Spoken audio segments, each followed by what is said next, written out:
রাঢ়বঙ্গ হল পশ্চিমবঙ্গের এমনই একটি অঞ্চল যা মন্দির নগরী নামেও পরিচিত। এই অঞ্চলে রয়েছে বিভিন্ন আকারের মন্দির যা বিভিন্ন দেবদেবীর উদ্দেশ্যে নিবেদিত, যার মধ্যে অন্যতম শ্রেষ্ঠ নিদর্শন হল বিষ্ণুপুর। টেরাকোটার মন্দির, অসাধারণ কারুশিল্প এবং জটিল শিল্পকর্ম মহাভারত, রামায়ণ এবং কৃষ্ণলীলার দৃশ্য চিত্রিত করে পোড়ামাটির প্যানেলগুলিতে। আমাদের এবারের গল্প টেরাকোটার শহর বিষ্ণুপুর। চলুন দেখে নেওয়া যাক এবং শুনে নেওয়া যাক মন্দিরগুলোর ইতিহাস সম্পর্কে। এই মুহূর্তে আমরা রয়েছি বাঁকুড়া জেলার খিচকা গ্রামে। খিচকা গ্রাম থেকে আজ আমরা এই গাড়িতে করে রওনা দিচ্ছি বিষ্ণুপুরের উদ্দেশ্যে। খিচকা গ্রাম থেকে বিষ্ণুপুরের ডিস্টেন্স 41 কিলোমিটার, আর এই পথে আমাদের সময় লাগবে মোটামুটি 1 ঘন্টা 22 মিনিট মতো। সেদিন ছিল আমাদের বাঁকুড়াকে বিদায় জানানোর পালা। এদিক ওদিক যেদিকেই তাকানো যায় লাল মাটির পথ, কত স্মৃতি, কত আবেগ জড়িয়ে গেল এই দুদিনে। এখানেই তো রাঙামাটি ও বাঁকুড়া, লাল মাটি বাঁকুড়ার সার্থকতা। ঘড়িতে এখন বাজে 11:25। এই দাদা আমাদেরকে ছেড়ে দিয়ে গেল। দাদা আমাদের সব ভিডিও দেখে, কেমন লাগে? খুব ভালো লাগে ভিডিও। থ্যাংক ইউ, এইভাবেই দেখতে থাকো।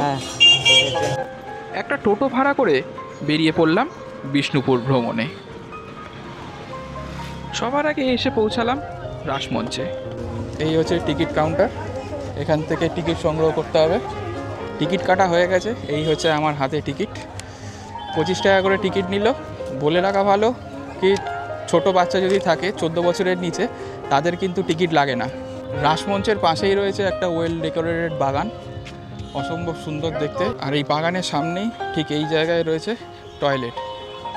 আমার ডান দিকে মহিলা টয়লেট এবং বাঁ দিকে পুরুষদের টয়লেট। রাসমঞ্চ বৈষ্ণব ঐতিহ্যের একটি গুরুত্বপূর্ণ স্মৃতিস্তম্ভ। বর্গাকার এই মঞ্চটি প্রায় 24.5 মিটার লম্বা এবং মন্দিরটি 10.7 মিটার উঁচু। আনুমানিক 1600 খ্রিস্টাব্দে মল্ল রাজা বীরহাম্বীর এই মঞ্চটি নির্মাণ করেন।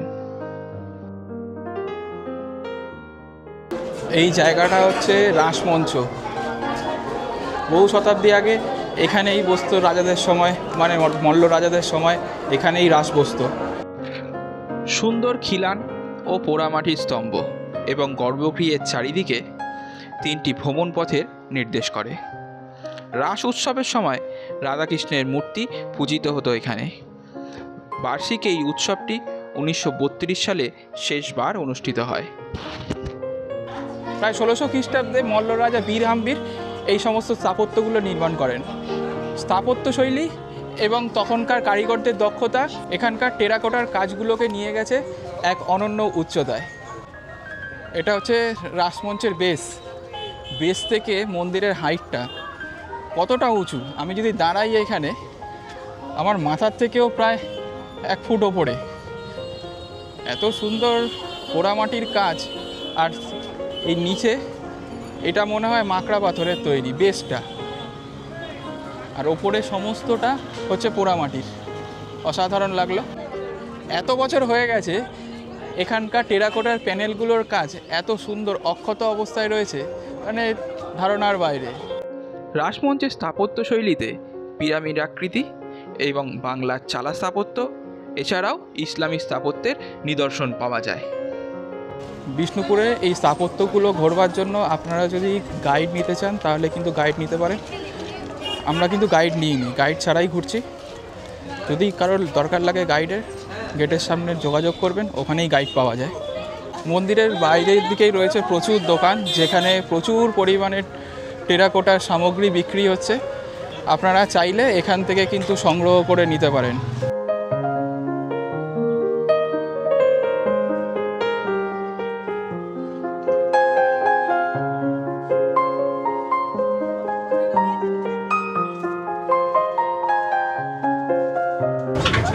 রাসমঞ্চ আমাদের ঘোরা হয়ে গেল।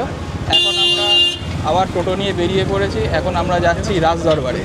বিষ্ণুপুরে ছোট বড় মিলিয়ে প্রচুর মন্দির রয়েছে, যে মন্দিরগুলো দেখে শেষ করা যাবে না। তার মধ্যে বহু মন্দির আজ ধ্বংসপ্রাপ্ত। তার মধ্যে যে কটা বেঁচে আছে সেগুলো আর্কিওলজিক্যাল সার্ভে অফ ইন্ডিয়া তাদের তত্ত্বাবধানে এই সমস্ত মন্দিরগুলো এখন যত্ন সহকারে রাখা রয়েছে। এগুলোই এখন পর্যটকদের জন্য দর্শনীয় স্থান।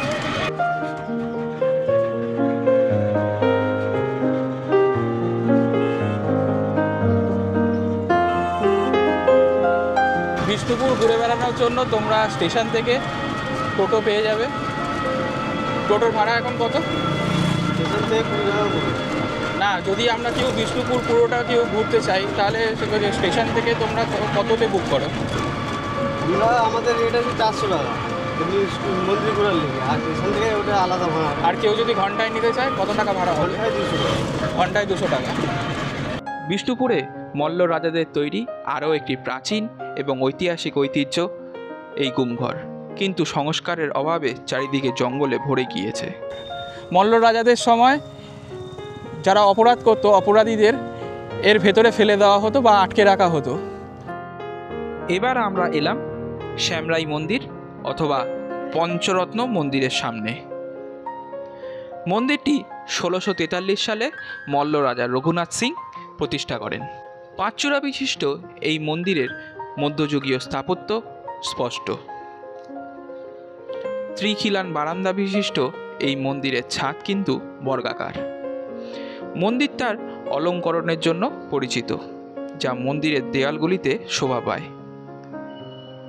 পোড়ামাটির ফলকগুলিতে তৈরি বিভিন্ন রকমের নকশা, যেমন ফুল, কৃষ্ণলীলার দৃশ্য এবং পৌরাণিক উপাখ্যান এবং ফুলের নকশা এবং রামায়ণ ও মহাভারতের দৃশ্য দিয়েও সজ্জিত। এখন আমরা রয়েছি শ্যামরাইয়ের মন্দিরের সামনে। 5 চূড়া বিশিষ্ট এই মন্দিরটিও ওই 1600 শতকের 1600 খ্রিস্টাব্দের দিকেই তৈরি হয়। শ্যামরাই মন্দির হল মল্লভূমে নির্মিত সবথেকে পুরনো মন্দির। এটি সম্পূর্ণরূপে মাটির ইট দিয়ে নির্মিত এবং অলঙ্কৃত পোড়ামাটির টাইলস দিয়ে সজ্জিত। এর কাঠামোটি মধ্যযুগীয় বাংলা শিল্প ও স্থাপত্যের একটি দুর্দান্ত উদাহরণ। মন্দিরটি আজ ছোট একটি জায়গার মধ্যে সুসজ্জিত রয়েছে।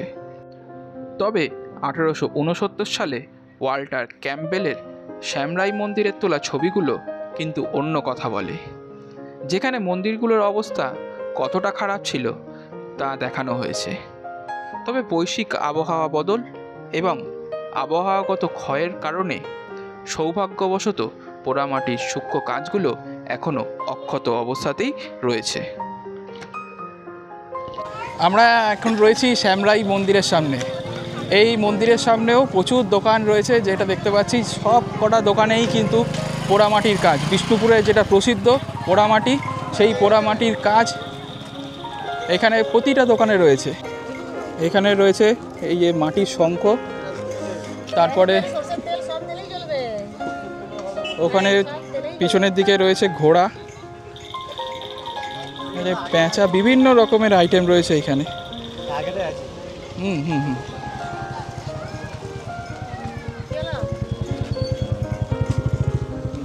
এই শঙ্খগুলো কত? 50 টাকা। আর এখানে এইখানে দেখছি কাপ রয়েছে। কাপগুলো কত করে? কফি কাপ 60 টাকা। আচ্ছা ম্যাডাম, এই ঘোড়াগুলোর একটা সুন্দর নাম আছে, এই নামগুলো কি জানেন?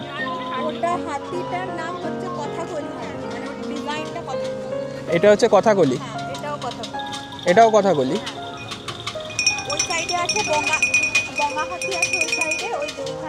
আচ্ছা, ওই সাইডে বঙ্গা হাতি।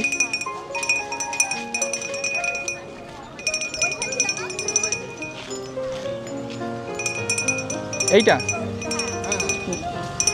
এটা হচ্ছে বঙ্গা হাতি। বঙ্গা হাতি। কথাকলি হাতির কত দাম? কথাকলি হাতিগুলো 250 টাকা জোড়া আছে। জোড়া? আর বঙ্গাটা?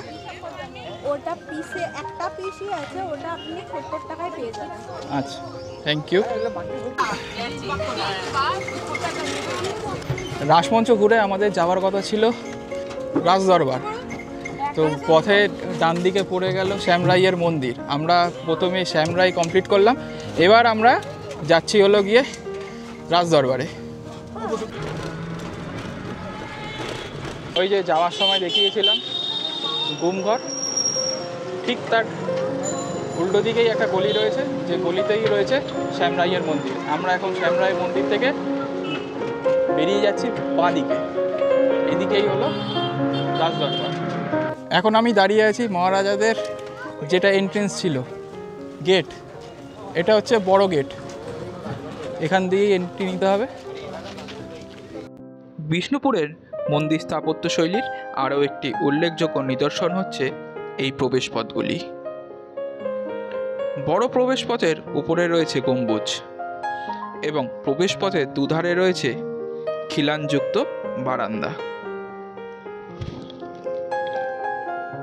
বন্ধুরা, এটা হচ্ছে ছোট গেট। এর আগে দেখিয়েছিলাম বড় গেট, এটা ছোট গেট, রাজবাড়ি ঢোকার প্রবেশপথ।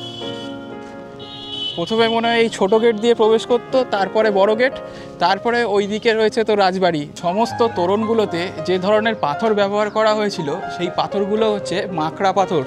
আগেকার দিনের রাজারা মন্দির অথবা প্রাসাদ নির্মাণ করার সময় এই মাকড়া পাথরকেই বেশি প্রেফার করত।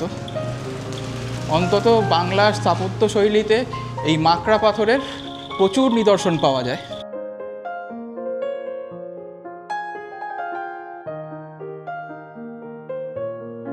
আমি এখন যেখানে দাঁড়িয়ে আছি সেই জায়গাটা হচ্ছে মহারাজা বীর হাম্বির উদ্যান, আর এই টোটাল পুরো কমপ্লেক্সটাকেই রাজদরবার বলে। এখন আমরা যে মন্দিরটি দেখছি সেটি হলো লালজির মন্দির। মন্দিরের ভিতর ভগবান শ্রীকৃষ্ণ পূজিত হন। কৃষ্ণের অপর নাম লালজি। আমার পেছনে এই যে কক্ষটা দেখা যাচ্ছে, এই কক্ষটা হচ্ছে ভোগ কক্ষ। মহারাজাদের আমলে এখানে পুজোর প্রসাদ নিবেদন করা হতো ভক্তদের জন্য। 1658 খ্রিস্টাব্দে মল্ল রাজা দ্বিতীয় বীর সিংহ এই স্থাপত্য ও শিল্পকলার পৃষ্ঠপোষকতার জন্য বিখ্যাত ছিলেন। পুরো মন্দিরটি শঙ্খের প্রলেপ দিয়ে নির্মিত।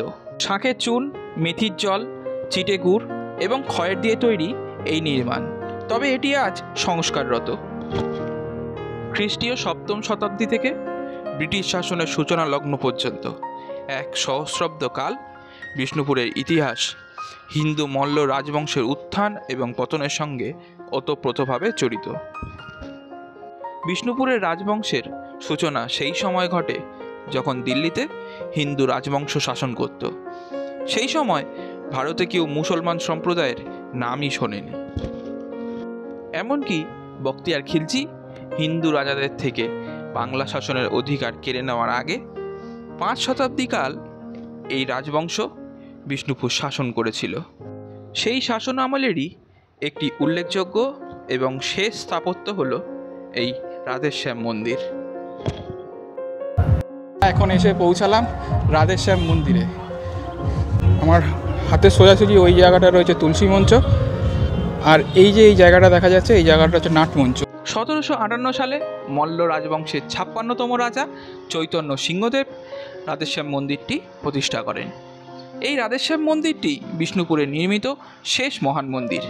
এ যাবৎ আমরা যত মন্দির দেখেছি তাতে ছিল চমৎকার পোড়ামাটির কাজ এবং অলঙ্করণ। তবে এই মন্দিরটির ক্ষেত্রে ব্যবহার করা হয় ল্যাটেরাইট, যা একটি সহজলভ্য পাথর। তবে নির্মাণের ক্ষেত্রে এরূপ বদলের কারণ কি তা বোঝা যায় না। তবে অনেকের ধারণা পোড়ামাটির থেকে পাথরের ক্ষয় কম হয়, তাই এই দরুন সিদ্ধান্ত। আমার পেছনে যেখান দিয়ে আমরা ঢুকলাম সেই এন্ট্রেন্সটা, সেটা ছিল একটা নবাবখানা। বিভিন্ন অনুষ্ঠান হলে এই গেটের সামনেই সানাই বাজতো।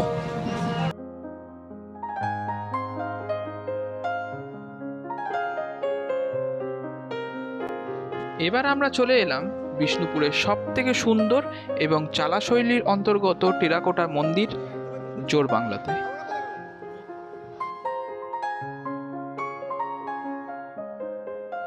মন্দিরটা কেষ্টরায় মন্দির বা জোরবাংলা মন্দির নামেও পরিচিত। ভগবান শ্রীকৃষ্ণ এখানে কেষ্টরূপে পূজিত হন। বর্তমানে পূজা অর্চনা হয় না, তবে 1655 খ্রিস্টাব্দে মল্ল রাজা রঘুনাথ সিং এই মন্দিরটি প্রতিষ্ঠা করেন। মন্দিরটি মধ্যযুগীয় বাংলার চালা শৈলীর অন্তর্গত। আমরা এখন রয়েছি জোরবাংলা মন্দিরের সামনে। এখানের দুটো মন্দির পাশাপাশি জোড়া, মানে মধ্যিখানে একটা গ্যাপ রয়েছে। তবে যে কটা মন্দির দেখলাম আশেপাশে, তার মধ্যে এখানকার টেরাকোটার কাজগুলো সবথেকে বেশি প্রমিনেন্ট। মন্দিরটিতে জোড়বাংলা ও রতন শৈলীর সমন্বয় দেখা যায়। তবে মন্দিরটি মূলত জোড়বাংলা স্থাপত্য শৈলীতে নির্মিত। মন্দিরের কাঠামোটি দোচাল রীতিতে নির্মিত দুটি ঘর ও একটি রত্ন সহযোগে গঠিত। মন্দিরটি তার ঢালু ছাদ ও প্রাথমিক চালা শৈলীর উপাদানগুলিকে অন্তর্ভুক্ত করে, যা এই সময়ের মধ্যে নির্মিত বাংলার হিন্দু মন্দিরগুলিতে অসাধারণ ছিল। মন্দিরের বহির্ভাগ ও অভ্যন্তর ভারতীয় পুরাতত্ত্ব সর্বেক্ষণ দ্বারা সুন্দরভাবে সংরক্ষিত ও সুরক্ষিত করা হয়েছে।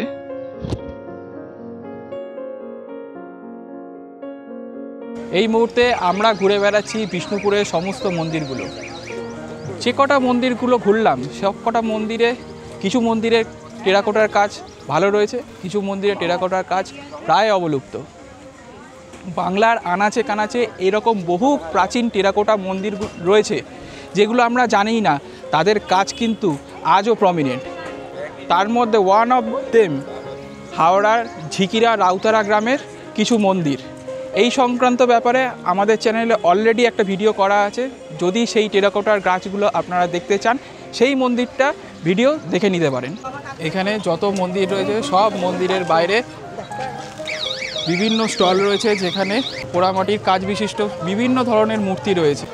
আমাদের এখান থেকে নিয়ে যাওয়া সম্ভব নয়, তাই আমরা নিয়ে যেতে পারলাম না। কিন্তু দামের কথা যদি চিন্তা করি, তাহলে গতকাল আমরা যে মানে আগের ভিডিওতে আমাদের দেখানো যে টেরাকোটা গ্রাম, সেইখানে যে সমস্ত মূর্তিগুলো আমরা দেখেছিলাম, সেই মূর্তিগুলোতে যে ধরনের প্রাইস বলা হয়েছে তার থেকে এখানকার প্রাইস একটু হাই। তবে পোড়ামাটির শিল্পশৈলী বিষ্ণুপুর ছাড়া কখনো ভাবাই যায় না। এখন আমি রয়েছি দলমাদল কামানের সামনে। এই হচ্ছে কামান। শুধু লোহা নেই, এর মধ্যে অনেক রকমের ধাতু মিশিয়ে কামান তৈরি করা হয়েছে। শুধু যদি লোহা থাকতো তাহলে এতদিনে এর মধ্যে মরচে পড়ে যেত। দারুণ সুন্দর কামান। দলমাদল কামান সেনাপতি ভাস্কর রামের নেতৃত্বে মারাঠাদের রঘুজি ভোসলে গোষ্ঠী বিষ্ণুপুর আক্রমণ করে। সে সময় মল্ল রাজা ছিলেন গোপাল সিং। তবে বর্গিতের ওপর 3.8 মিটার কামানের লম্বা গোলাটি ছড়ে ভগবান মদনমোহন নিজেই। এই কামানটা লাস্ট কবে ফাটানো হয়েছিল তো জানা আছে? এই কামানটাও কি ওই মল্ল রাজাদের সময়কারই তৈরি? সবই এখানে যা যা স্থাপত্য আছে সবই মল্ল রাজাদের সময়, তাই তো? আমরা এই মুহূর্তে এসে পৌঁছালাম লালবাঁধে। এপাশে আর এপাশে দুটো মন্দির রয়েছে। এটা হচ্ছে মা সর্বমঙ্গলার মন্দির, আর আমার সামনেই রয়েছে একটা বড় দিঘি, এটাকে বলছে লালবাঁধ। এই হচ্ছে লালবাঁধ, বিশাল বড় একটা দিঘি। বলা হতো এই জায়গা থেকেই পুরো শহরের আগে জল সাপ্লাই করা হতো।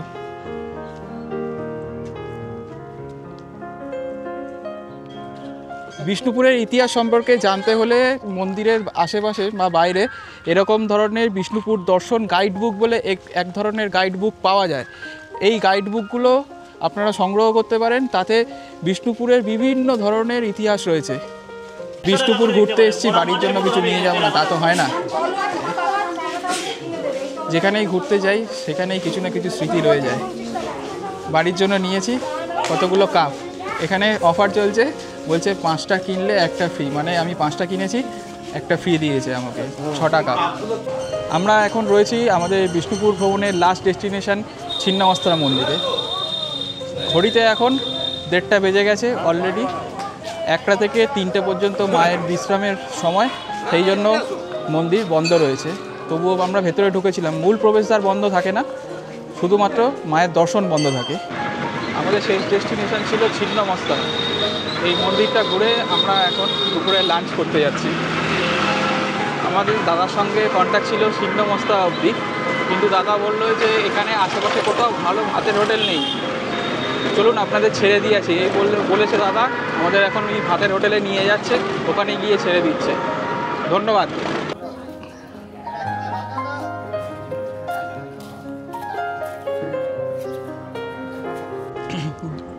দুপুরে খাওয়া দাওয়া কমপ্লিট, এইমাত্র আমরা হোটেল থেকে বেরোলাম।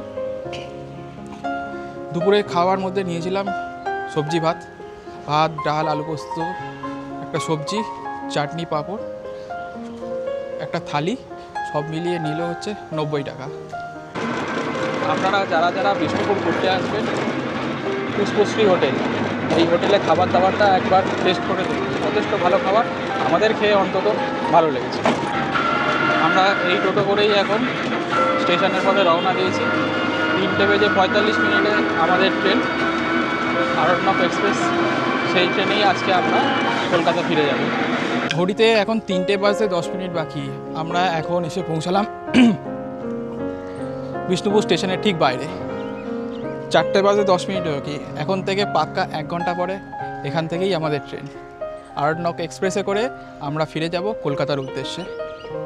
এই ছিল আমাদের বসন্ত উৎসবে বাঁকুড়া এবং বিষ্ণুপুরের ব্লগ। সো বন্ধুরা, আমি মনোজিৎ, আপনারা দেখছেন আপনাদের নিজস্ব ইউটিউব চ্যানেল পাহাড়ি প্রতীক। ভিডিওটা যদি ভালো লাগে তাহলে চ্যানেলটাকে অবশ্যই সাবস্ক্রাইব করবেন এবং পাশে থাকা বেল আইকনটাতে ক্লিক করবেন, যাতে আমার দেওয়া যে কোনো ভিডিও সবার আগে পৌঁছে যেতে পারে আপনার মোবাইলে।